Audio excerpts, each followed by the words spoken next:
Hey family, I'm here right now with a living legend from New York City and Columbia, South Carolina. Give it up for Kevin from Kevin K and the Bowery Cats playing tonight at Art Bar. Yes. Well, tell us a little bit about your journey, Kevin. So you're from New York. You've played all over the world. Yes. You were part of the Lower East Side scene. Yep. And you selected Columbia, South Carolina. How did you find Columbia as the place where you wanted to live? Through my drummer, because my drummer was born here, and I've known him for about 30 years, and he did a tour of Japan with me in 1998, and then we would talk every once in a while.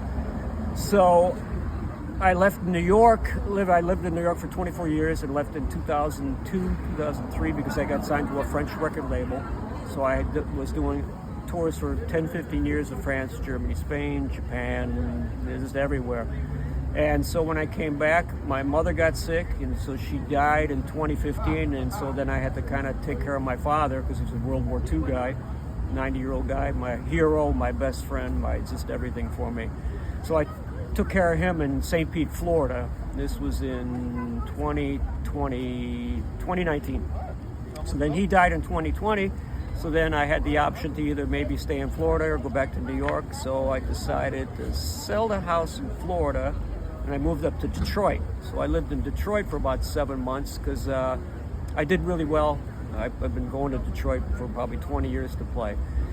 But the last week of January, 2 years ago, it was 22 below zero for 4 days in a row. And I said, it's not for me no more. And so I called my friend Carl here and I said, hey, what do you think about me moving to South Carolina? He says, go for it, man. So I knew nothing about anything. I got on the realtor.com thing and found a house in Rosewood, put an offer on it, got the house, and moved. It was really simple. So it's been good. You got a really good band, and a lot of nice people. So here I am. So in your experience in New York City, especially in the Lower East Side scene, if you could pick two of your favorite memories from anything you've ever experienced, what would those be? I know you have a rich history. Probably one, seeing Johnny Thunders play in 1981 at CBGB's when he was right in the middle of his worst possible stage. Just desperate, addicted to drugs, probably nowhere to live. And it was just such an intense show. He was just so out of control. He was like a wild animal on stage. So that was at CBG's. That was probably 1981. It was such an awesome show. And here's a guy that had it all with the New York Dolls. In fact, the New York Dolls did 3 nights at a club on Rosewood Drive in Columbia, and it's in my CD. I have a picture of the flyer. So this was in '74, I think it was. And so it was in New York Dolls, 3 nights they did, and Joey Ramone's band Sniper opened up the show. So at the club, it's not there anymore. Now it's a karate store. So I was standing in the parking lot. This is like when I first moved here 2 years ago, and thinking, I'm standing in the parking lot where Johnny Thunders, Arthur Kane, David Johansen, Joey Ramone, and Malcolm McLaren was driving their van. So Malcolm McLaren was there. All these guys are in Columbia, in Rosewood, It blows my mind, But anyway, so Thunders and probably the Dead Boys in '78 in Buffalo was just so intense. The eye contact with Stiv Bators and Cheetah Chrome, and Stiv Bators, I was right up front. Stiv Bators poured beer and spit out the beer, and beer went all over us. We were like blessed by Stiv Bators. So those 2 moments I think were my favorites. '78 Dead Boys, '81 Johnny Thunders.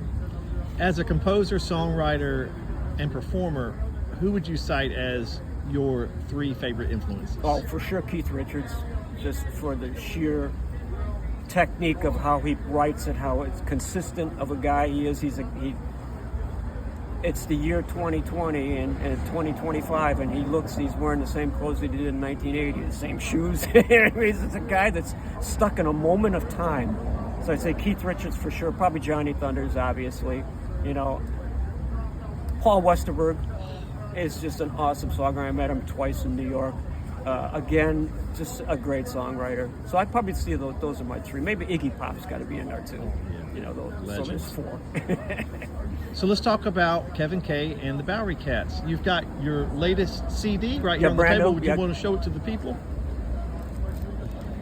So tell us about the record and about the music and where people can get it. It's 10 songs, and it's on a label called Vicious Kitten from Australia, and it's also on all the websites that, you know, Spotify and just all of them. It's on all of those.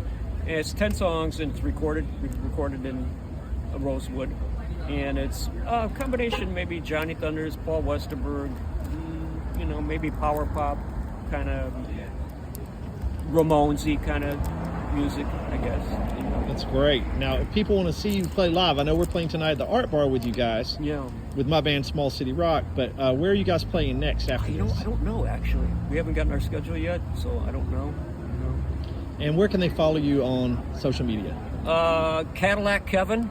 Okay. I'm on Facebook, and then there's a Kevin K fan club, which is a Vicious Kitten has it, so that's also on Facebook. So Amazing. So you guys be sure to follow Kevin and Kevin K and the Bowery Yes. Cats. And we have a lot of young people out there that are just now getting into playing punk rock, playing rock and roll. You are a seasoned professional, somebody who has poured your life into this type of music. Last of a dying breed. If you could give some really valuable advice to a 16-year-old boy or girl getting ready to pick up a guitar and make this thing happen. Don't. Get a job in a bank. You'll have a better life. Well, you know, as far as I was concerned, I never took guitar lessons. You know, I learned things all by myself.